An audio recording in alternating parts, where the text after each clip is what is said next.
Wake up the whole world. Now is the high time to awake out of sleep. Today I'm going to show you the seed of the new world order and also the mark of the beast that they already have. All they have to do is enforcing their law.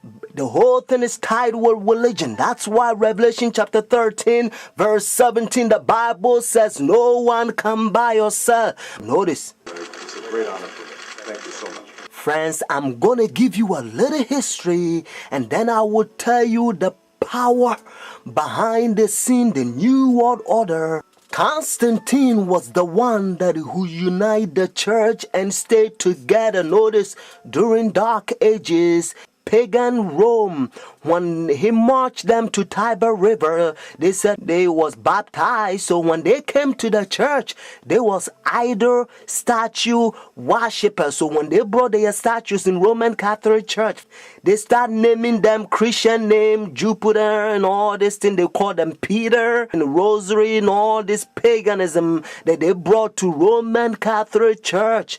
And some of the Christians they don't like, so they protest against. That's why they call them Protestants or Protestant. So they set up their Jesuit order during 1500. The reason they said their Jesuit order is to destroy the Christians that they protest against their paganism. They also infiltrate the state to control the whole world. They created Masons and now they got Skull and Bones, the Illuminatis, all them secret societies, friends. They control the whole world. And what is Obama and all them powers, they all belongs to secret societies.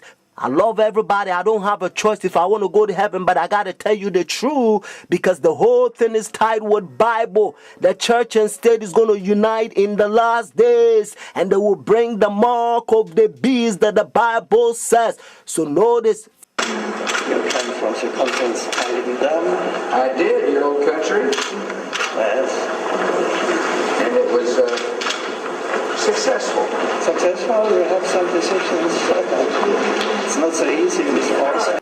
The Iraq War has been another foreign policy challenge, beginning with John Paul's papacy. Other foreign policy priorities for Benedict include pushing for peace in the Holy Land and decrying rising secularism in Europe. He's also been quietly working to establish relations, something that was not possible during the last papacy, largely because of John Paul's role in the fall of communism in Poland. The Chinese obviously didn't want John Paul II running around China doing the same thing. Pope Benedict is not that kind of a threat to China. Most of the time, in places around the world, Vatican diplomats work outside the spotlight, where experts say they often have an advantage. Some question how much government leaders of today truly listen to what the Pope has to say. And that, observers say, is a moral authority that can't be measured by economic strength or military divisions. A moral authority Benedict hopes to draw upon when meeting with U.S. officials and speaking before the United Nations. I'm Kim Lawton in Washington. Now we can see a new world coming into view. A world in which there is a very real prospect of a new world order. Pope Benedict XVI is calling for a new world financial order. A document entitled Charity and Truth was released just hours before the G8 summit. Friends, the Jesuit order, they also infiltrate every religion, especially Sunday churches. That's why Revelation chapter 17 called this power whore. Notice, the mother of harlot. Jesus Christ is the one who died for the whole world and he's drawn everybody to himself. But this power, they don't want you to go to Jesus Christ. They want you to go to them and confess your sin to them. So notice what Revelation chapter 18 says. And they also infiltrate the kings, presidents. So notice. And he cried mightily with a strong voice, saying, Babylon the great is fallen and is fallen, and is become the habitation of devils, and the whore of every foul spirit, and the cage of every unclean and hateful bird. For all nations have drunk of the wine of her fornications. And notice, and the kings of the earth have committed fornication with her. Friends, now I'm going to tell you their mark. Notice this power, the mark of the beast. Because notice, if the Bible says the mark of the beast, means this power has a mark. The beast is a language that God is using for this power. And they themselves, they says in their own book, the book of Catechism, the old version, notice, they says Sunday worship is their mark of authority. The new version, they don't use the word authority, but at least, thank God, they still admit it. Even the new version of Catechism, they still says they changed the Sabbath from Saturday to Sunday. Friends, the mark of the beast is not worldly speculations that sometimes you hear. Some people says, well, it's computer chip, but unfortunately you don't find in the Bible. And some people says, it's 666. But according to Revelation 13 verse 18, actually 666 help you to find the beast. What I mean is to identify the beast. But the Bible says the mark. The reason why I repeat and I kind of stretch it because I don't want you to miss it. It's a deception. Notice the mark of the beast. It's clear. It means the power, the beast has a mark to change the Sabbath from Saturday to Sunday. But unfortunately, Sunday churches, they adopt sun worship day for so many years. They don't want to get rid of it.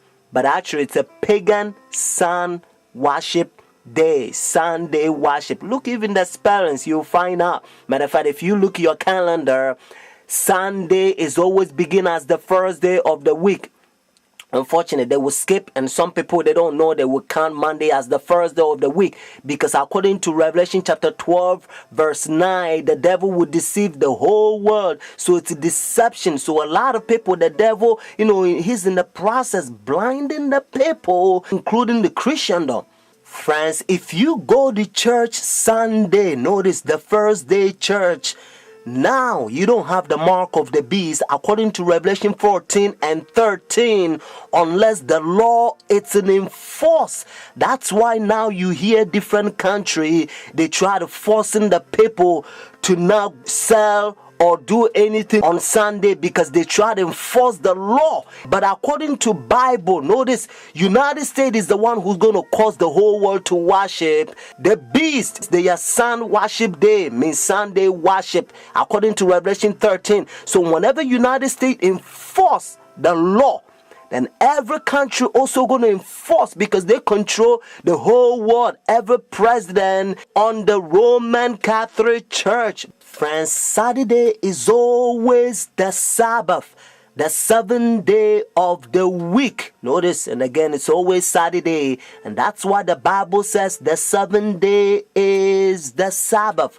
Jewish nation, even though I'm not Jewish, they still keep the Sabbath Saturday. And also encyclopedia, you will find it even different language. If you speak Spanish, Sábado means Saturday. You can also find in the Bible, according to Genesis chapter 2, verse 2 to 3, you're going to find out that God created heaven and the earth 6 days, and the seventh day he rested, and that seventh day it's Saturday. And then Jesus Christ, remember, when Adam and Eve they sinned, Jesus Christ came to redeem our soul, and he finished his work 6 days, Friday afternoon. Remember, that's why they call it Easter Friday or Good Friday.